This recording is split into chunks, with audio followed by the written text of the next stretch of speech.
عليكم ورحمة الله وبركاته طلاب الصف الثاني الإعدادي، أهلا بكم في مراجعة شهر إبريل. هنبدأ إن شاء الله بالأهم وهو القواعد النحوية. نركز معايا ورقة وقلم ومعايا بسم الله الرحمن الرحيم. أول درس عندنا ندردش فيه الأول هو كم الخبرية وكم الاستفهامية. طب ليه كم جاية بعد درس التمييز؟ لأن كم بتسأل بيها عن العدد، فهو جابها بعد درس التمييز على طول، تمييز العدد. ولكن كم ليها استخدامات، عشان كده كم ليها نوعين. طب ايه استخداماتها؟ لما اقول لك مثلا كم عمرك هتجاوب برقم، كم اخا لك هتجاوب برقم، كم ولدا في الفصل هتجاوب برقم. اما لما ماما تخش وتقول لك كم مره قلت لك ذاكر، وبابا لما يقول لك كم مره قلت لك ما تعملش الموضوع ده، هل كم دي زي كم دي؟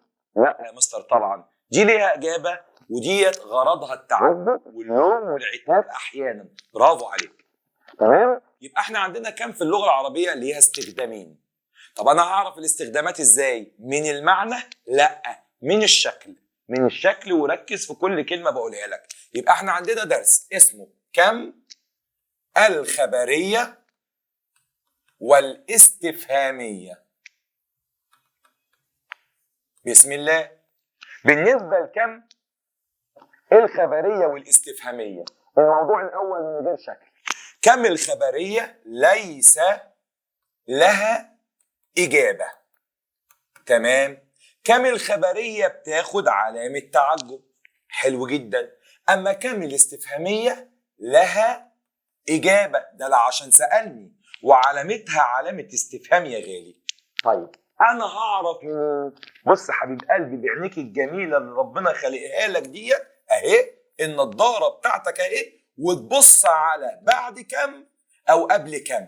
كام يا مستر؟ بنبص على قبل كم او بعد كم. قصدك ايه؟ تعالى مع بعض واحده واحده، يلا بينا.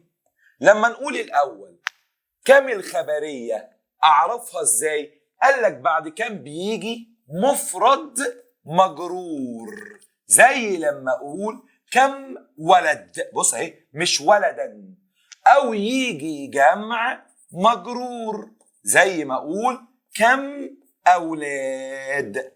يبقى تاني تمييز بتاع كم الخبرية بيبقى مفرد مجرور أو جمع مجرور.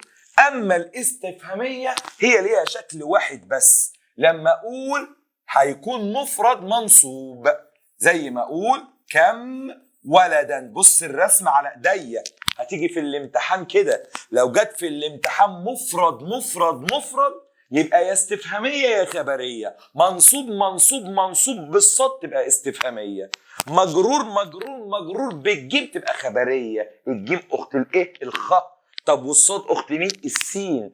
اما لو جت جمع وانت مغمض ما فيهاش غير خبريه، يبقى الجمع الجيم اخت الخاء تبقى خبريه. تمام؟ تاني يا مستر، يبقى كامل استفهاميه وكامل خبريه. انت يا خبريه قالت لي انا تمييزي يا مفرد مجرور يا جمع مجرور، في كلتا الحالتين حرف الجيم، تلاقي الجيم يبقى انا خبريه، الجيم اخت الخاء. اما لو لقيتني مفرد بس منصوب يبقى انا استفهاميه، يبقى الرك بعينيا اللي بعد كم.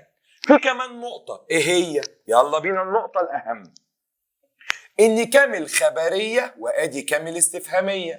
كم الخبريه وكم الاستفهاميه بيجي معاها حرف جر. طب الخبريه قال لك حرف الجر يجي بعد كم، بعد كم، بعد كم. كم من ولد، يبقى كم هنا ايه؟ هتبقى كم هنا نوعها خبريه. طب وكم الاستفهاميه؟ حرف الجر يا غالي قبل كم، يعني ما اقول لك من كم يوم يتكون الاسبوع، او بكم جنيه اشتريت هذا البنطال او التيشيرت. تمام؟ يبقى دي اسمها ايه؟ كم الخبريه وكم الاستفهاميه. تاني، يبقى هعرف كم الاستفهاميه وكم الخبريه ازاي؟ الطريقه الاولى هبص لو مفيش حرف جر، لو مفيش حرف جر هبص على بعد كم. لو لقيت بعد كم، لو لقيت بعد كم مفرد هركز، ركز. لو مفيش حرف جر لقيت بعد كم مفرد هبص عليه منصوب طالبا، خد بالك من رسمه الاملاء، يبقى انت استفهاميه. طب كم طالب كده؟ الناس اللي ملهاش قديما في شكل الكلمه من حيث الرفع ومن حيث النصب. يبقى ديت كم هنا ايه؟ خبريه. طب لو كانت جمع يا مستر وانا مغمض خبريه.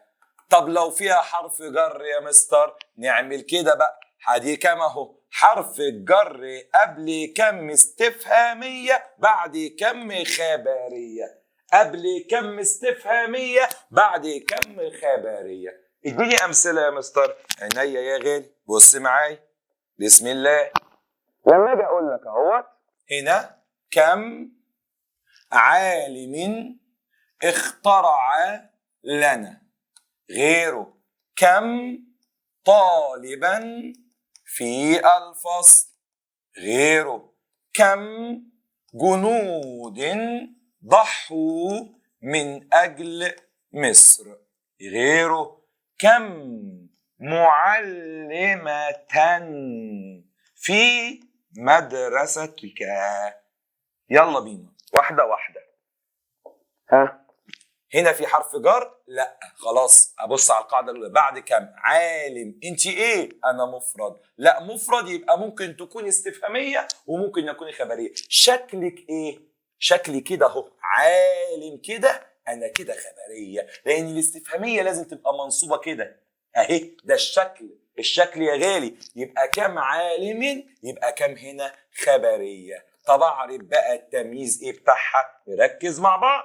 هيبقى التمييز هنا تقول عليه تمييز مفرد مجرور. تمام يا مستر. طب تعال نبص على المثال التاني. المثال التاني بيقول لي ايه؟ بيقول لي كم طالبا في حرف جر؟ لا، ولا قبل كم ولا بعد كم مباشره، ماليش دعوه بدي. طب هبص على طالبا، انت مفرد؟ يبقى استنى، لان انت يا مفرد في منك خبريه وفي منك استفهاميه. انت منصوبه؟ الشكل منصوبه اهو. يبقى انت كام استفهاميه؟ علامه الاستفهام عليك. يبقى طالبا هنا استفهاميه. طب الاعراب ايه يا مستر؟ الاعراب يبقى ساعتها لو استفهاميه زي ما بكتب زي ما بعرف، يبقى تمييز مفرد منصوب، ودي بتاعه الاستفهاميه. طيب اللي بعده يا مستر. عينيا يا غالي. كم جنود؟ تاخد جنود في حرف جر؟ لا، يبقى خلاص ابص على الكلمه جنود. جنود دي ايه؟ جمع خلاص، وانا مغمض خبريه، جمع خبريه. طب والاعراب زي ما موجود زي ما بكتب، زي ما موجود زي ما بكتب، يبقى تمييز جمع مجرور. اللي بعده يا حبيبي، يلا يا غالي.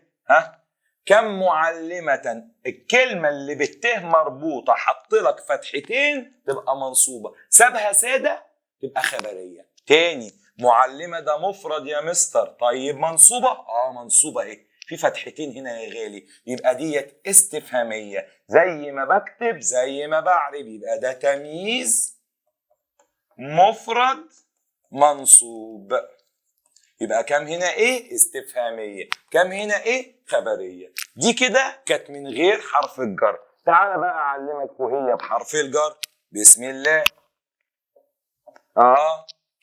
من كم شهر يتكون او تتكون السنه، العام، عشان انا قلتها مذكر. بكم جنيه اشتريت هذا الكتاب. تمام. هنا بقى قصة حرف الجر يا مستر. قصة حرف الجر، انت فين؟ قبل كم. قبل كم وانا مغمض استفهامية. اوعى ثم اوعى تقول لي انا هبص على الجملة ليها اجابة ولا ملاش اجابة. كلام خطأ. ايوه موجود في الكتب كتعريف، ولكن يا حبيب قلبي هم العرب زمان كانوا بيسمعوا، فلما يسمع ابنه يقول له يا ابتي، يقول له نعم يا بني، يقول له كم نجما في السماء، يبقى ابنه بيسأل، سمع الصوت مفرد منصوب، فيقول له أنا أرى 3 يا بني. تمام؟ طيب لو كان قال له كم نجم وسكت كسرها، أو كم نجم أو كم نجوم، يبقى الولد بيتعجب، فلما يقوله كده هيرد ابوه هيقول له ساعتها ما اجمل السماء، لان الابن هنا بيتعجب يا بابا حبيب قلبي. تمام؟ يبقى حته كم الخبريه والاستفهاميه بالنظر. هبص عليها مفرد، مفرد يا مستر، هبص عليها منصوبه استفهاميه مجروره خبريه، جمع خبريه على طول، حرف الجر قبل كم استفهاميه بعد كم خبريه، خلص درسك نهائيا. وينفع اطلعها في الامتحان لما يقول لي استخرج تمييز، اطلعها تمييز. بكم جنيه اشتريت الكتاب؟ حرف الجر فين؟ قبل كم. قبل كم يبقى انت ايه؟ برضه استفهاميه. طب الخبريه يا مستر هيجي يقول لك كم من معلم درس لك، كم من علماء قدموا اختراعات. بس كده وانا باصص كده فينك يا حرف جر؟ انا بعد كم، يبقى انت كم الخبريه، واوعى تنسى علامه التعجب. ادي كم الاستفهاميه وكم الخبريه. هل ممكن يجي لي سؤال فيها تاني؟ سؤال اسمه سؤال التحويل.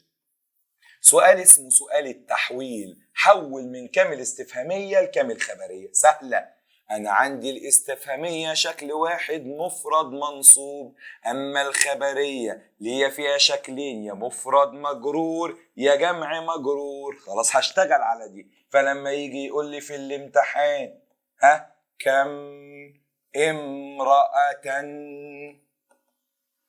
ذكرت في الكتاب، وحط لي هنا فتحتين، كم امرأة، أقول له دي استفهامية. هيجي يقول لي حولها لي الخبرية، أقول له ليه طريقتين، يا إما أحطها مفرد مجرور فأقول ساعتها كم امرأة ذكرت في الكتاب، وفيها تكاية اللي هي إيه بقى؟ لما أجيبها جمع مجرور، جمع امرأة إيه؟ برافو عليك سمعك.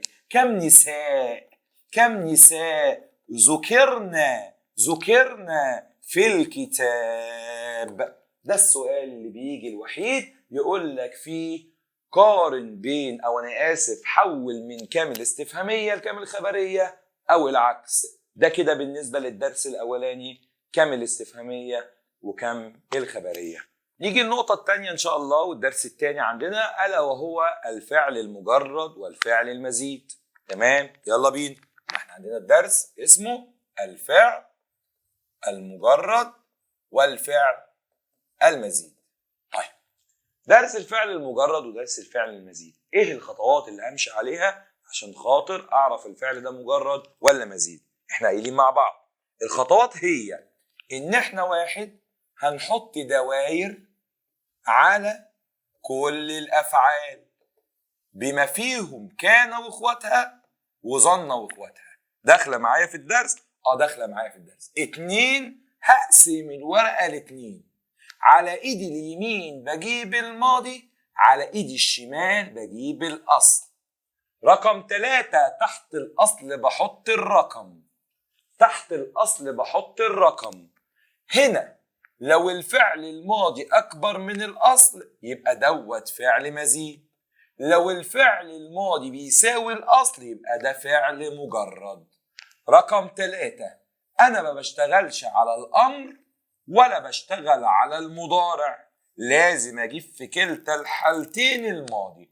رقم 4 لا تحسب عندي، لا تحسب عندي ولا الضمائر يا غالي ولا بتتحسب عندي تاء التأنيث. برافو عليك سمعك، ركز معايا وورقة وقلم.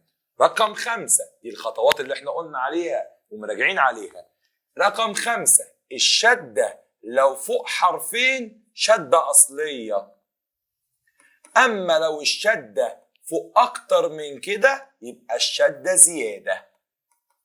هنا الشدة فوق كم حرف؟ 2، يبقى دي أصلية اللي احنا بنقول عليها التضعيف، وده عشان تعرف التضعيف ده يتقال ولا ما يتقالش. لو هي أصلية يبقى ده مش من حروف الزيادة، لو هي الشدة نفسها فوق أكتر من 3 يبقى دي زيادة. طيب رقم 6 ناخدوا بالنا منها، لازم تبقى حافظ الأفعال الرباعية. يلا مع بعض، قلنا سيطرة مفيش أقل منه، بعثرة، قشعرة، هرولا، دحرجا طمأنا شمأزا وكفهرا وزلزلا اللي هو بقى الرباعي، الاتنين زي بعض، ووسوسا وعسعسا وقهقها. دول لازم يتحفظوا لان اغلبيه الافعال يا غالي ثلاثيه او يكاد يكون كله ثلاثي، وده الوحيد اللي عليك رباعي. تاني عشان اعرف الفعل المجرد والمزيد، دايره على كل الافعال. رقم 2 هقسم الورقه ل2، على ايدي اليمين هحط الماضي، ايدي الشمال هحط الاصل، تحت الاصل هحط الرقم، اما ثلاثي اما رباعي. ما بشتغلش على الامر والمضارع، انا بشتغل على الماضي، ما بحسبش عندي من الزيادات ولا الضمائر ولا تاء التانيث. الشده فوق 2 اصل يا ود، اما فوق ال3 تبقى زياده. خد بالك الافعال الرباعيه لازم احفظها عشان ابقى عارف. طيب كده دي الخريطه بتاعتي يا غالي، تبقى عندك في الورقه تمام او هي مكتوبه عندك. طيب اللي بعده لازم تبقى عارف بقى الفعل اللي هو المزيد.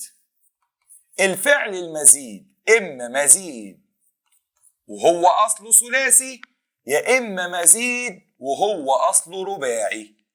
ماشي يا غالي، ركز معايا بقى في اللي جاي قوي. احنا عندنا الفعل بيتكون من 3 واخره 6، يبقى الفعل الثلاثي لو زاد هيزيد بايه؟ هيزيد بحرف يا مستر. يا اما يزيد بايه؟ يزيد بحرفين يا مستر، يا اما يزيد بايه؟ ب3 حروف يا مستر. برافو عليك.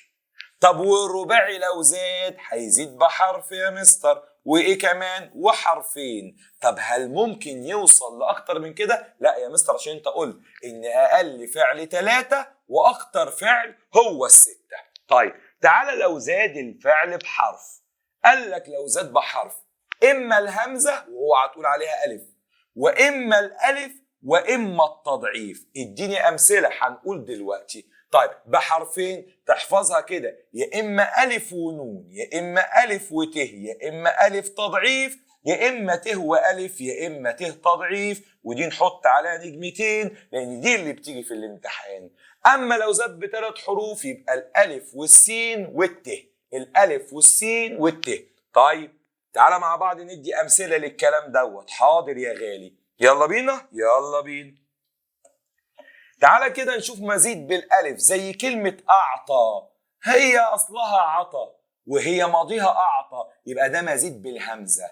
اما كلمه عامل اصلها عمل، يبقى ثلاثي لان هي عمل ثلاثي بس طلع مزيد بحرف اسمه الالف. اما كلمه دمر خرب شدد علم قلل، يبقى ده مزيد بالتضعيف. وخد بالك هنا انا قلت لك لما تلاقي فعل وراه حرفين شبه بعض وانت مغمض ثلاثي مزيد بالتضعيف، ثلاثي مزيد بالتضعيف. تعالى بقى مزيد بحرفين زي ايه؟ مزيد بالحرفين زي الالف والنون، زي انكسر اصلها كسر، يبقى ده مزيد بالالف والنون. تمام. عندي بعد كده انتصر اصلها نصر، يبقى ده مزيد بالالف والت. طيب اما الالف والتضعيف مع الالوان زي كلمه احمر اسود ابيض. طيب ت والف زي تفاخر، اصلها فخر، يبقى مزيد بالت والالف. اما التضعيف ما بيحطش تضعيف في الامتحان يا ابن الحلال، يا حبيبي يا قلبي يا عينيا، ركز في الحته اللي جايه دي قوي. ايه هي؟ ان عندي لو الثلاثي مزيد بحرف ولقيته الت، استحاله يبقى مزيد بحرف الت بس، لازم يبقى الت والتضعيف. لو ما فيش ت الف يبقى اكيد ت تضعيف. هو في الامتحان هيكتب لي تضرب كده يا مستر، هقول له ثلاثي اصلها ضرب، ثلاثي مزيد بالت، مفيش مزيد بالت بس لازم يبقى معاها التضعيف، لان انا مزيد بحرف همزه والف وايه وتضعيف، يبقى مفيش بالت بس. هتقول لي بس الرباعي فيه هنا مزيد بالت، هقول لك بالت بس ماشي، ما هو رباعي. اما الثلاثي لو لقيت نفسك بتقول بالت معهاش الف احفظها، يبقى معاها تضعيف، معهاش الف معاها تضعيف. اديني مثال اهو، تعامل اصلها عمل، يبقى ده ثلاثي مزيد بالت والالف. حلو. تخرج اصلها خرج، يبقى ده ثلاثي مزيد بالت، ما بتتقالش لوحدها لازم ته معاها الف او ت بالتضعيف. يبقى هنا في تضعيف وانا مش واخد بالي منه، يبقى اطلعها. ده بقى للطلبه كلهم عاملين له مشاكل. مشاكل ليه؟ هو سهل، مفيش الته والالف يبقى الته تضعيف. تمام. عندي بقى مزيد بثلاث حروف زي استخدم، استعمل، استنبط، وهكذا. يبقى دول مزيد بالالف والسين والته. طيب اما بقى لو هو رباعي وزاد بحرف هيبقى بالته زي تدحرج، تزلزل، توسوس، تقهقر، وهكذا. طيب لو زاد بحرفين مفيش غير الالف والتضعيف زي كلمه اطمئن واقشعر واشمئز. خد بالك سهله برضه.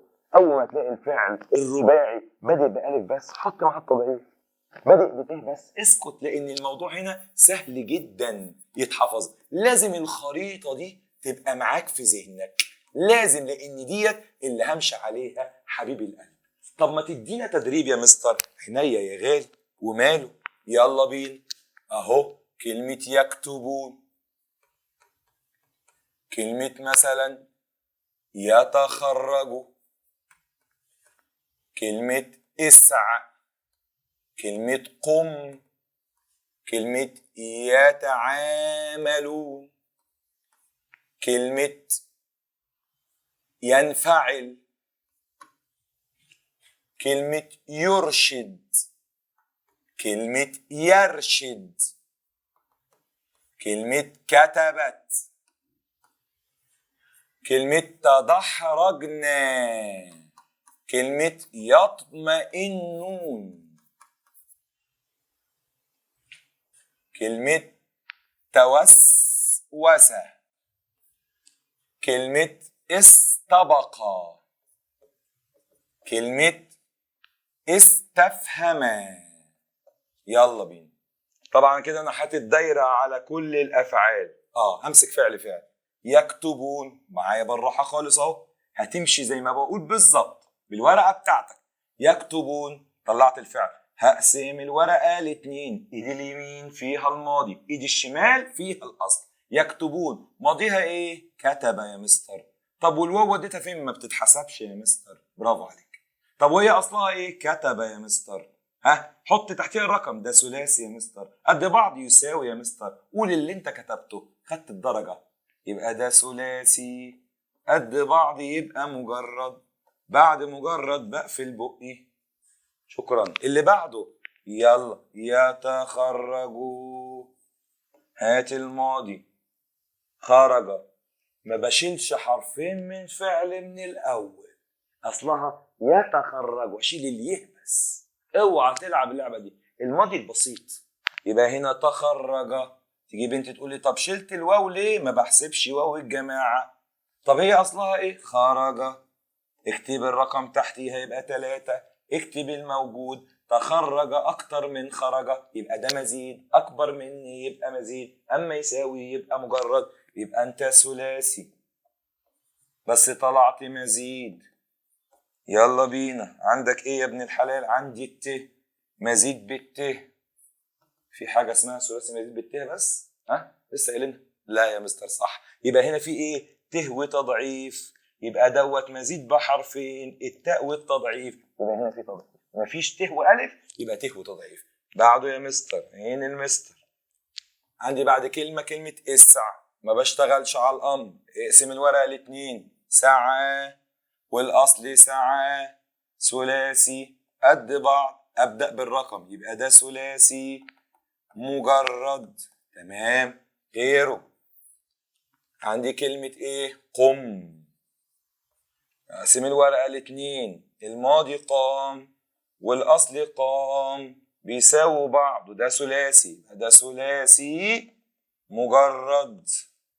اللي بعده عندي كلمه يتعاملون. اقسم الورقه لاتنين، ما بشيلش حرفين. تعامل اصلها عمل، يبقى انت ثلاثي. اكبر من يبقى مزيد. بكم حرف؟ بحرفين. هما ايه؟ الت والالف. افتح قوس الت والالف. اللي بعده ينفعل. ينفعل الماضي بتاعها انفعل، والاصل بتاعها فعل، يبقى انت ثلاثي بس مزيد بحرفين الف ونون. غيره يا مستر عينيا. عندنا بعد كده يرشد. خد بالك بقى اللي جاي كويس قوي ان هي جت. بسم الله. بص يا غالي، اي مضارع 4 حروف، اي مضارع 4 حروف وانت بتنطقه، سيبك من مبني مجهول، انا بتكلم عن مبني معلوم. لو اوله يو ماضي 4، لو اوله يا ماضي 3. يا مستر حاضر. اي فعل مضارع 4 حروف اوله يو ماضي 4، يو 4، يو 4، يا 3، يا 3. كلمة يرسل يا هتيجي مضبوطة في الامتحان يا هتيجي سياق الجملة غصب عنك هي بيو. وكلمة يرسل بالنسبة ليرسل ماضيها 4 عشان أولها يو. أرسل وهي أصلها رسل، يبقى ده ثلاثي. برافو عليك. مزيد. مزيد بإيه؟ مزيد بالهمزة يا مستر. برافو. أما يرسل ماضيها إيه؟ أولها يا، يبقى 3. يبقى الماضي رسل وهي أصلها رسل، يبقى قد بعض. أبدأ بالرقم، يبقى ده ثلاثي مجرد. سؤال الامتحان بيجي إزاي؟ كده بالظبط. يهدي الرجل صديقه، يهدي الله من يشاء. هيجي يقول لك قارن بين الفعلين من حيث المجرد والمزيد. هقول دي يو، يبقى عاصم الورقة الاتنين. هنا الماضي أهدى عشان يو 4. هنا الأصل هدى، يبقى ده ثلاثي أكبر من، يبقى ده مزيد بالهمزة يا مستر، ما اسمهاش ألف. يهدي أقسم الورقة الاتنين 4 أولها يا، يبقى الماضي هدى وهي الأصل هدى 3 بس قد بعض، يبقى ده مجرد يا مستر هام. سؤال امتحان. سؤال امتحان في قمة الذكاء. يعد الرجل المال أعد. يعد يعد يعد، عدى بس مش أعد. تاني، يتقن الرجل عمله. يتقن أتقن، يتقن تقن. غيره يا مستر حاضر. يعطي أعطى، يعطي عطى. ده الفرق ما بينهم. طيب عندنا الصفحة اللي قبلها، وصلنا عند دول وخلصناهم. هات لي كتبت. حاضر. هات لي كتبت. ادي كتبت. اي تهن سواء تأنيث او ضم كده كده هي ضمير بتتشال، يبقى الماضي كتب والاصل كتب. تحت الاصل العدد، الاتنين قد بعض، يبقى ده اسمه ثلاثي مجرد. خلصت. اللي بعده يا مستر حاضر. عندنا تدحرجنا. تدحرجنا هي ماضي، عرفت منين؟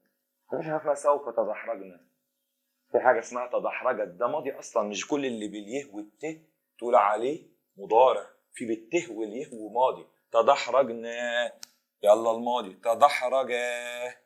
ما شلتش الته ليه؟ عشان هو ماضي، هشيل الضمير بس. طب هي اصلها ايه؟ دحرج، تحتيها العدد 4، يبقى ابدا بيه رباعي. اكبر من ولا بيساوي؟ اكبر، يبقى مزيد. كم حرف؟ 1. الته بس بحرف 1 بين قوسين التاء.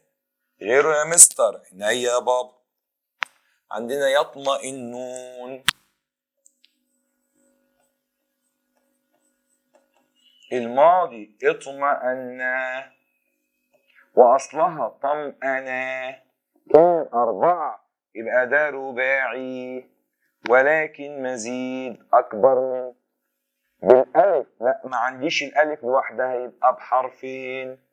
الالف والتضعيف. الالف والتضعيف. تمام يا مستر. اللي بعدها عندي كلمة توسوس وبعدها استبق. توسوس هي ماضي يا مستر، انزل بيها زي ما هي ما فيهاش حاجة. توسوس. طب والأصل وسوس كام؟ 4، يبقى ده رباعي. ماله؟ أكبر من، يبقى مزيد. رباعي في ت مفيش غيرها، يبقى بحرف واحد ألا وهو التاء. بعد كده يا مستر عندي كلمة استبق وتاخد بالك منها. هنا استبق وهنا استخدم. بالنسبة لاستبق هي ماضي. بص اللعبة بقى اللي جاية ليه؟ لأن بعض الطلبة للأسف أول ما يشوف الألف والسين والت يقول لك مزيد ب3 حروف. ما خد بالك هيبقى لك بقى. إيه بقى ده؟ لا، هي أصلها سبق. سبق يبقى ده ثلاثي مزيد بالألف والت يا بابا، مش بالألف والسين والت. هما تقريبا برضو أفعال معروفة زي كلمة استبق واستمع واسترك. خد بالك من ال3 دول، خد بالك منهم. اللي بعديها استخدم هي ماضي، يبقى استخدم هنا. وأصلها خدم، يبقى ده ثلاثي. أكبر من، يبقى ده ثلاثي. ولكن مزيد ب3 حروف. هما مين؟ الألف والسين والت. تمام يا مستر، كده دوت الدرس التاني. أولادنا الغاليين، الدرس الثالث في شهر إبريل أولا وهو الميزان الصرفي. لعبة جميلة جدا أنا بحبها جدا، وكنت من طالب قدك كنت بحب ألعبها، ألا وهي الميزان الصرفي. الميزان الصرفي. كلمة اللي هو عطاها لي عايز يوزنها بالظبط، عايز يوزنها بالظبط، فعمل لي درس اسمه الميزان الصرفي. لعبة. طيب ناخده يلا مبادئها. عشان أوزن 1، الكلمة المراد وزنها هجيب الأصل بتاعها اللي هو يا إما 3 يا إما 4. 2 نفرط الكلمة في جدول. تمام. 3 قبل التفريط لو أنا جبت الأصل ولقيت الأصل حرفين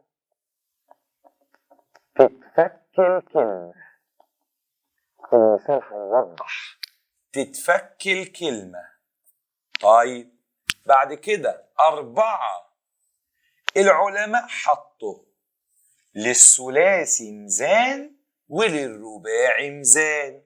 خلوا الثلاثي على فعل والرباعي على فعلالة.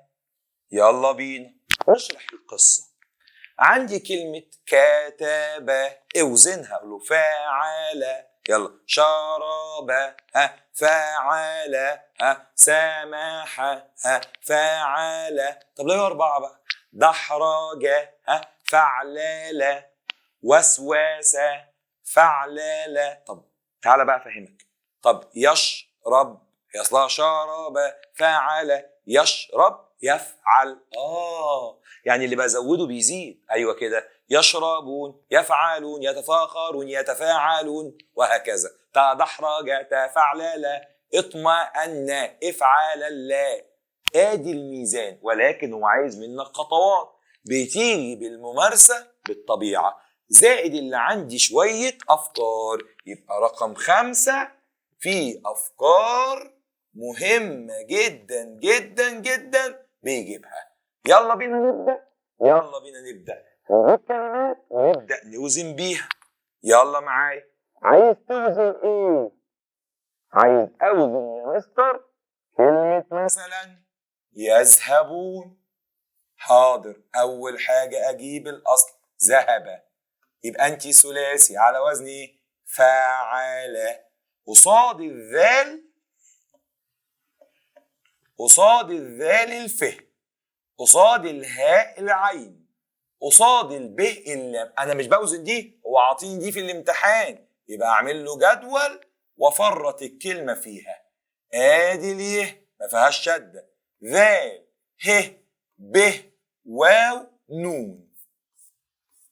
يلا بينا.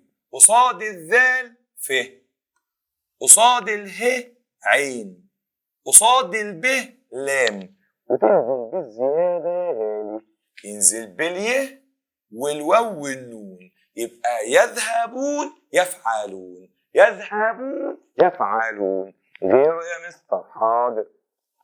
عايز اوزن يا مستر كلمة مثلا كتبوا، نجيب الاصل كتب، نفرط الكلمة. يلا بينا. كتبوا، حطها في جدول اهو. كتب على وزن ايه؟ فعل. صاد الكاف ف، الته عين، البه لام، يبقى هعمل كده.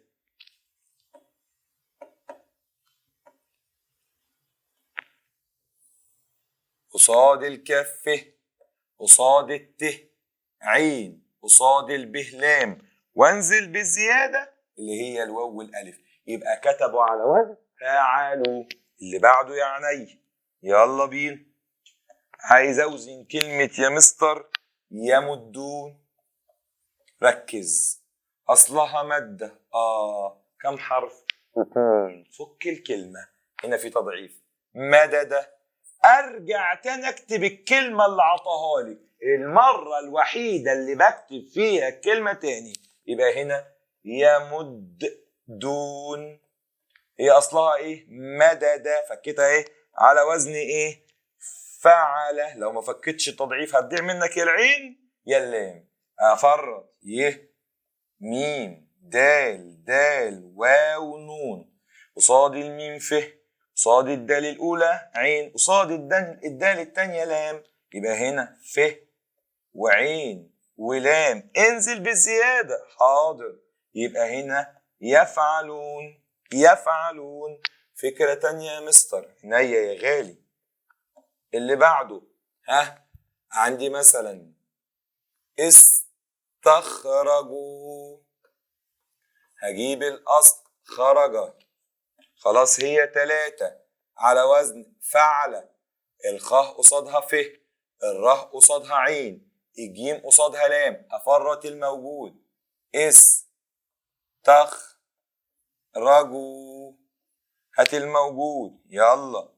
قصاد الخاء ف، قصاد الراء عين، قصاد الجيم لام، انزل بالزيادة. ادي الالف والسين والت والواو والالف.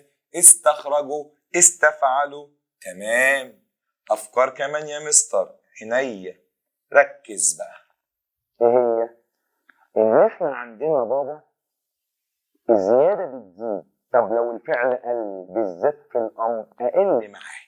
بمعنى الفعل اسع، يلا معايا، اصلها سعى على وزن فعل. هنا بقى واحده واحده، احنا بنوزن ايه؟ الموجود يا مستر، نعمل لها جدول. ادي الالف وادي السين وادي العين. ماشي. بص بقى معايا، مين هنا موجود؟ السين. ومين موجود؟ العين. مين مش موجود؟ اليه. ده ميزان، اشيل قصاده مين؟ اللام. يبقى انا هنا قصاد السين ف، وقصاد العين عين، بس انزل بالزياده، يبقى افع على وزن افع. مين اختهم بقى؟ ادع واجر وامش، وهكذا. غيره يا مستر؟ حاضر. كلمة كل، كم حرف دول؟ 2 يا مستر. فرط الموجود القاف واللام، اصلها ايه؟ قال. قال على وزن ايه؟ فعل. مين موجود؟ القاف قصادها ف، واللام قصادها لام، مش موجود الالف قصادها العين، يبقى القاف قصادها الف واللام قصادها اللام، يبقى قل على وزن فل. غيره يا مستر؟ عينيا حبيب قلبي. تاخد بالك من اللي جاي قوي. هنا بدأنا الافكار بقى. الفكرة اللي بعديها في 3 افعال امر بحرف واحد في اللغة العربية، الا وهو عي من الفعل وعى، ألا وهو را من الفعل رأى. ألا وهو قي من الفعل وقى. عايز أوزن عي، هقول له وعى على وزن فعل، مش موجودة الواو قصادها الف، مش موجودة الياء قصادها اللام، يبقى عي على وزن عي. طب را أصلها رأى على وزن فعل، مش موجودة الهمزة قصادها العين، مش موجودة الألف اللازمة قصادها اللام، يبقى را على وزن فا.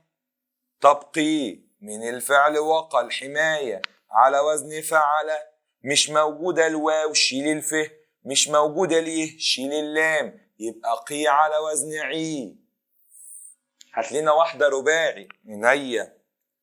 عندي كلمة يتدحرجون، وكلمة اطمأن، حاضر أفكار، وكلمة يهب، وكلمة صفة، وكلمة الاجتماع. عينيا. يلا بينا أفكار. يلا. يتدحرجون أصلها إيه؟ دحرجة. دحرجة على وزن إيه؟ فعللة. يبقى قصاد الدال ف، قصاد الح عين، قصاد الره لام، قصاد الجيم لام. هنزل بالزيادة، يبقى أحط اليه والته والواو والنون، يبقى يتدحرجون يتفعللون. ده شعوذة دي ولا يا مستر؟ ده ايه ده؟ ده برنامج المداح؟ لا، دي عندنا في اللغة العربية اسمها الميزان الصرفي. اطمأن أصلك ايه؟ طمأنة. طمأنة. طمأنة. طمأنة على وزن فعللة. يبقى الطه قصادها الف، الميم قصادها العين بهدوء، الهمزة قصادها اللام في شدة هنا، النون قصادها اللام، انزل بالزيادة، ادي الالف وادي الهمزة، يبقى اطمأن افعلل. طيب يهب. يهب اصلها وهب، اصلها وهب على وزن فعل، يبقى قصاد الواو مش موجودة شيل الف، يبقى قصاد اله عين، قصاد الب لام، انزل بالزيادة، يبقى يهب يعل. كذلك يصف يجد يعد من وعد. طيب صفة نفس القصة، أصلها وصف على وزن فعل، مفيش الواو شيل الف في الصاد والف، يبقى قصاد الصاد عين، قصاد الفه لام، ينزل بالزيادة، يبقى الصفة على وزن علة. صفة على وزن علة. اللي بعده الأسماء الاجتماع، أصلها جمع على وزن فعل، يبقى قصاد الجيم فه، قصاد الميم عين، قصاد العين لام، انزل بزيادة، الافتعال، الاجتماع، الافتعال. هو الدرس الأخير عندنا شهر إبريل، ألا وهو الميزان الصرفي. أسأل الله سبحانه وتعالى أن يتقبل كل كلمة. أهم حاجة حبيب قلبي إن أنت تكون معاك ورقة وقلم وتركز جدا في اللي بنقوله. خد بالك كل حاجة أنت بتعملها ربنا سبحانه وتعالى هيجازيك على قدها. إن الله لا يضيع أجر من أحسن عملا. زي ما في ميزان صرفي في ميزان رباني. افعل لتجد، افعل لتجد. حل كتير. تيجي نحل مع بعض؟ يلا نحل قطع مع بعض في دروسنا. يلا بينا. يلا بينا إن شاء الله نحل مع بعض. يلا بينا. بسم الله الرحمن الرحيم. كيفية التعامل مع القطعة. قراءة جيدة للقطعة لمعرفة الضمائر المستترة، وأعرف الضمائر بتتكلم عن إيه. تقطيع القطعة. وأنا بقطع القطعة بستخرج اللي عليا في المنهج. لو لقيت حاجة رقم 3 هبدأ أشوف الاستخراجات بتاعتي. بالنسبة للفعل المجرد والمزيد أنا قلت دايرة على كل الأفعال. أنا كده كده بحط على دايرة على قبل الفعل، يبقى معاها يا غالي نحط دايرة. بيقول إيه هنا بقى؟ المرأة الجليلة يقدرها. خد بالك أنت قريت غصب عنك قريتها غصب عنك يقدرها المجتمع تقديرا عظيما، فهي ضوء على زوجها وأبنائها، تفني حياتها على أبنائها. قلبها يمتلئ بالمشاعر الفياضة شوقا لمن أحب وطنه وأخلص له، ويفيض حزنا على من تخلى عنه، ليت المجتمع يمنحها حقها وقدرها، فكم من نساء تحملنا هذا العناء. واحدة واحدة بقى. عندي المرأة الجليلة، المرأة دي مبتدأ اسم أول الكلام. المرأة الجليلة معرفة، ومعرفة يديني نعت. مالها المرأة الجليلة؟ يقدرها المجتمع تقديرا عظيما، يبقى ده الخبر وجاي عن طريق ان هو جملة فعلية وبتعامل مع الجملة الفعلية كجملة لوحدها. يقدرها، يقدرها ده فعل مضارع، في الهاء هيك في الفعل، برافو عليكي، مفعول به، يبقى الهاء ضمير في محل نصب مفعول به. عندنا اغنية لسه واخدينها فيديو قريب، بعد الكاف والهاء والياء ياتي غالبا فاعل، يبقى المجتمع فاعل، يبقى ملحوظاتنا ما بتروحش على الارض، موجوده في الامتحانات. يقدرها المجتمع تقديرا، تقديرا مفعول مطلق، عظيما نكره، ونكره يديني نعت غالبا لو منونين، وينفع اقول التقدير العظيم. فهي اي ضمير غالبا في محل رفع مبتدا، هي ضوء يبقى ده خبر، على حرف جر، زوجها اسم مجرور. الترم الاولاني و حرف عطف، يبقى ابنائها اسم معطوف يا غالي. تفني حياتها، تفني حياتها على ابنائها، قلبها يمتلئ بالمشاعر الفياضة شوقا لمن احب وطنه واخلص له، ويفيض حزنا. لماذا يفيض؟ لماذا حزنا؟ يبقى دوت مفعول لأجله، على من تخلى عنه، ليت المجتمع من أخوات أن ليت، يبقى المجتمع اسم ليت، إذا صيرة يبقى دوت اسم ليت منصوب بالفتحة. يمنحها من اللي بينصب مفعولين، الهاء مفعول به أول وحقها مفعول به تاني. وقدرها، فكم من نساء، كم من نساء حرف الجر بعد كم تبقى خبرية، يبقى التمييز هنا مجرور، وكمان ده جاي جمع. تحملنا هذا العناء. عايز بقى الأفعال نشتغل عليها. بسم الله الرحمن الرحيم، ناخدها هنا في حتة فاضية واحدة واحدة. المرأة الجليلة يقدرها، هاجي كلمة يقدر، ركز معايا عشان همسح. كلمة يقدر أصلها ادي يقدر،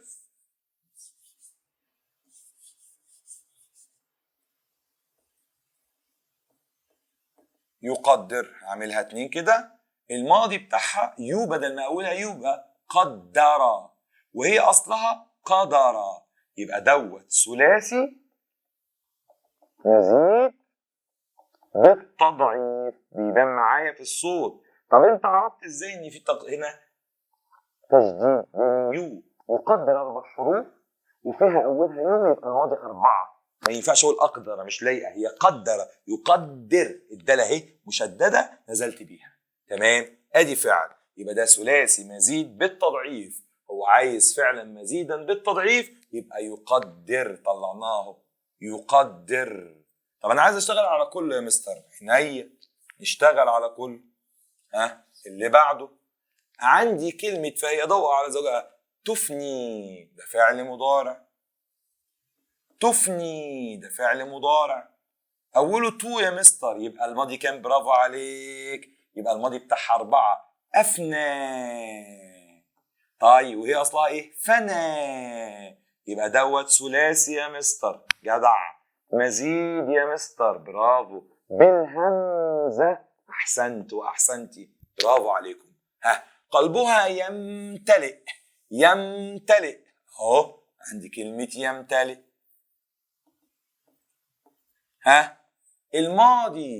الماضي امتلأ، والاصل ملأ، قد بعض لا اكبر، يبقى مزيد، امسك الرقم يبقى ده ثلاثي مزيد بحرفين هما الالف والتاء.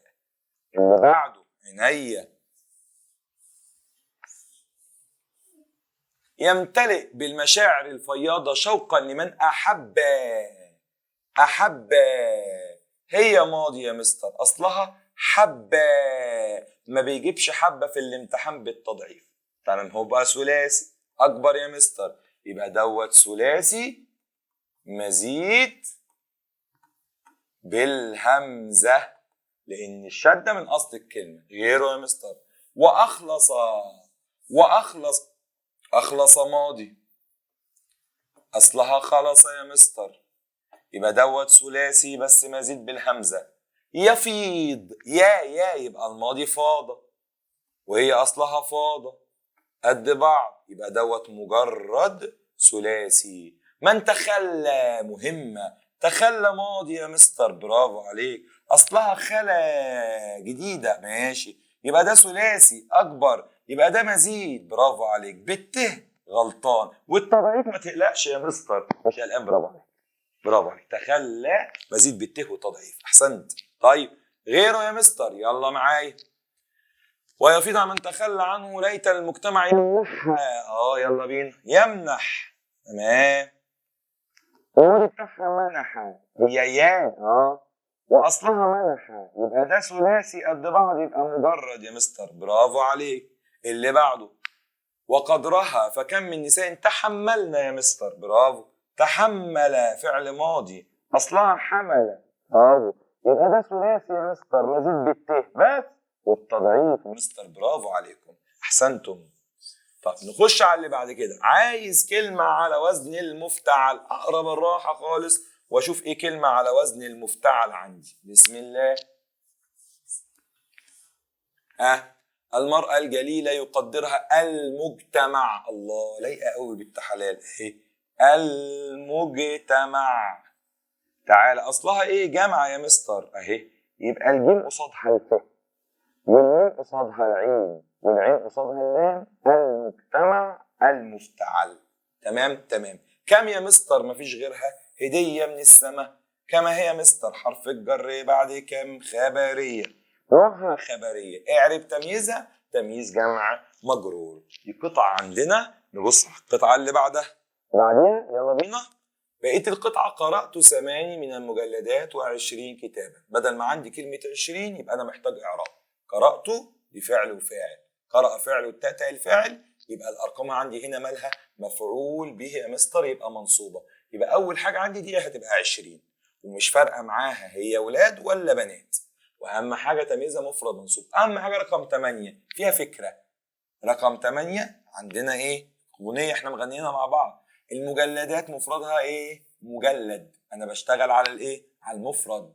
مجلد، هذا ولا هذه؟ هذا مجلد. يبقى قرأت 8 من المجلدات. 20 عشان مفعول به، 20 كتابا، تمييز مفرد منصوب. زين التضامن، أصلها ضامن فاعل. حط الزيادات، حاضر يا مستر.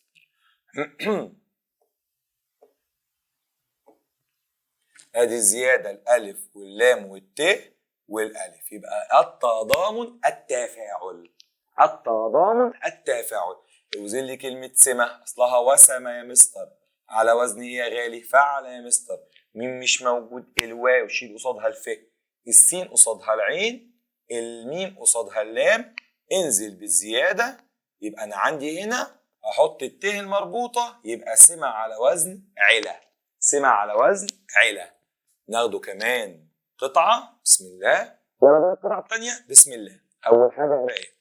في كل زمان ومكان يتواجد رجال أفاضل يفيضون كرما وعطاء، يجري الله على أيديهم الخير، قلوبهم كشجرة فروعها خضراء لا ينضب ثمرها، يقصدها كل قاس ودان التماسا لخيرها، فكم رجل محب للعطاء خلد اسمه التاريخ. بسم الله. الإعراب عندي يجري الله على أيديهم الخير.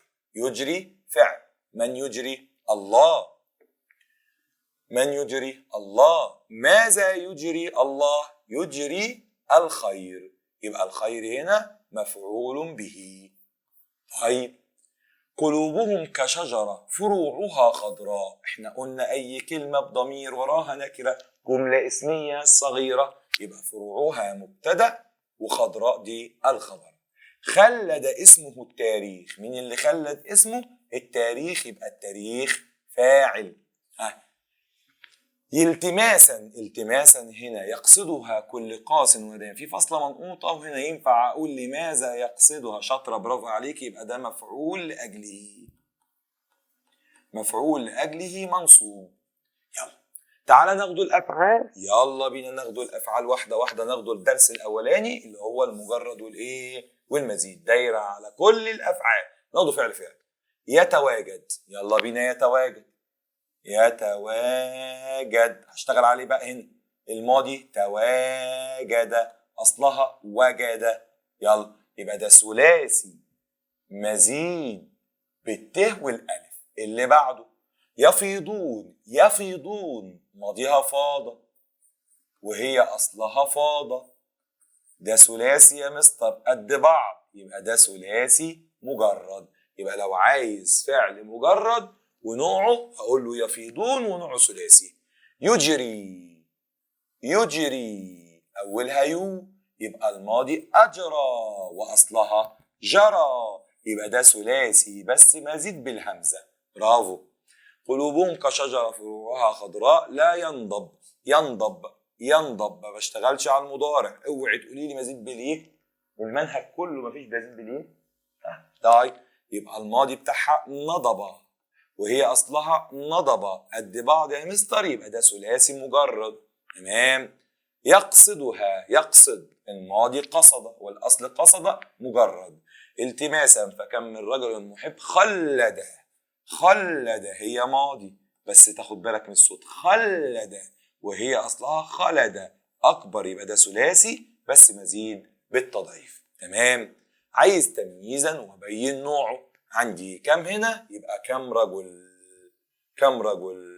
تمام. وديت عندي خبرية عشان هي تمام هنا مفرد مجرور. محبا للعطاء. كم وبين نوعها. يبقى طلعنا كده هنا كلمة رجل. كم رجل ويبقى نوعها خبرية. تمام يا مستر. طيب هنا انا عايز تمييز برضو. في تمييز هنا يفيضون كرما وعطاء. يفيضون كرما. كرما دوت تمييز على فكرة. تمييز، وده تمييز ملحوظ لان الفعل فاض يطلع تمييز ملحوظ. اما عطاء ده معطوف. عطاء ده معطوف. تمام. بعد كده بيقول لي زرعت او زرعت. زرعت فدانا فولا ولا فدانا من الفول ولا فدان فول. يبقى انا عندي فعلا في حاجه اسمها فدانا فولا وفدانا من الفول وفدان فول على اساس ان هو مجرور بالاضافه، يبقى جميع ما سبق. اشترك في السباق 12 رجل. قلناها كتير قوي. كلمه اشترك دي بيجي معاها ايه؟ الفاعل، وبيبقى حاطه فين؟ بعيد. 12 رقم 12 دوت رقم بيوافق ودوت الفاعل، يبقى 12 رجلا. اوعى ننسى 12 رجلا. يبقى انا عندي كلمه بعد كده محب. محب اصلها حبه عليها شده، يبقى انا كده لازم اعمل ايه؟ افك التضعيف. حبب، يبقى ارجع تاني اكتب محب تاني. محب لان هي على وزن ايه بقى؟ فعلا. يبقى قصاد الحاء ف، قصاد الب عين، قصاد الب الثانيه لام، وانزل بالميم، يبقى محب مفعل. محب مفعل. محب او مفعل. تمام. ده كده عندنا القطعه الثانيه من قطع النحو. اشوفكم على خير ان شاء الله في مراجعات ليالي الامتحان ان شاء الله. اتمنى من الله سبحانه وتعالى يكون كل اللي قلناه ان شاء الله موفقين فيه باذن الله.